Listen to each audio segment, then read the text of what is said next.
दोपहर बाद जब करामत अली ड्यूटी से लौटा और नहा धोकर कुछ नाश्ते के लिए बैठा तो रमजानी उससे बोली, मेरी मानो तो इसे बेच दो। फिर बेचने की बात करती हो, कौन खरीदेगा इस बुढ़िया को? रहमान कुछ कर तो रहा था, उसे कुछ लोग खरीद लेंगे। उसने किसी से कहा भी है, शाम को वह तुमसे मिलने भी आएंगे। करामत अली सुनकर खामोश रह गया। उसे लग रहा था सब कुछ उसकी इच्छा के विरुद्ध जा रहा है, शायद जिस पर उसका कोई वश नहीं था। करामत अली यह अनुभव करते हुए कि लक्ष्मी की चिंता अब किसी को नहीं है, खामोश रहा, उठा और घर में जो सूखा चारा पड़ा था उसके सामने डाल दिया। लक्ष्मी ने चारे को सूंघा और फिर उसकी तरफ निराशापूर्ण आंखों से देखने लगी, जैसे कहना चाहती हो, मालिक यह क्या, आज क्या मेरे फांकने को यह सूखा चारा ही दे है, दर्रा खली कुछ नहीं। करामत अली उसके पास से उठकर मुंह हाथ धोने के लिए गली के एक नुक्कड़ पर नल की ओर चला गया। 7-8 बजे के करीब रहमान एक व्यक्ति को अपने साथ लाया। करामत अली उसे पहचानता था। इसके पहले कि उससे कुछ औपचारिक बातें हो, करामत अली ने पूछा, क्या तुम गाय खरीदने आए हो? उसने जवाब में कहा, हाँ। बूढ़ी गाय है, दूध वूध नहीं देती। तो क्या हुआ? तुम इसे लेकर क्या करोगे? मैं कहीं और बेच दूंगा। यह तुम्हारा पुराना धंधा है, मैं जानता हूँ।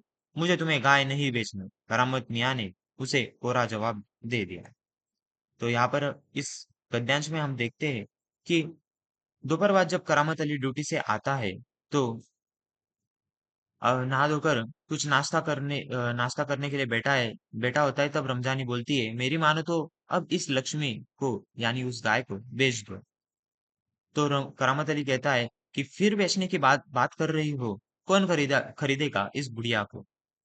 रमजानी कहती है कि रहमान कुछ कह तो रहा था कि कुछ लोग हैं जो इसे खरीद लेंगे और शाम को वह लोग तुमसे मिलने के लिए आ भी रहे हैं, तो तुम उनसे बात कर लेना।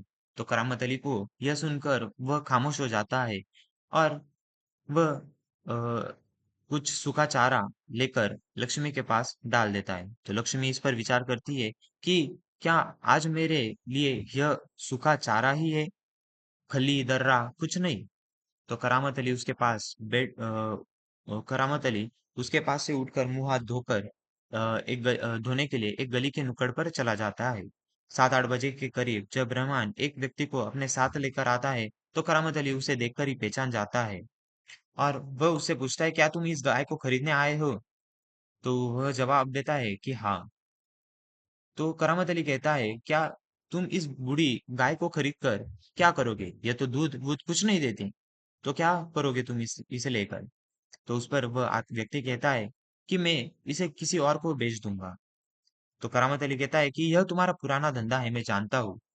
मैं मुझे तुम्हें गाय नहीं बेचनी। करामत मियाँ ने उसे कोरा जवाब दे दिया। रमजानी करामत के चेहरे के भाव भांपती हुई बोली, क्या यह भी कोई तरीका है आने वाले को खड़े खड़े धुतकार भगा दो? तुम जानती हो यह कौन है? करामत अली ने कटु स्वर में कहा,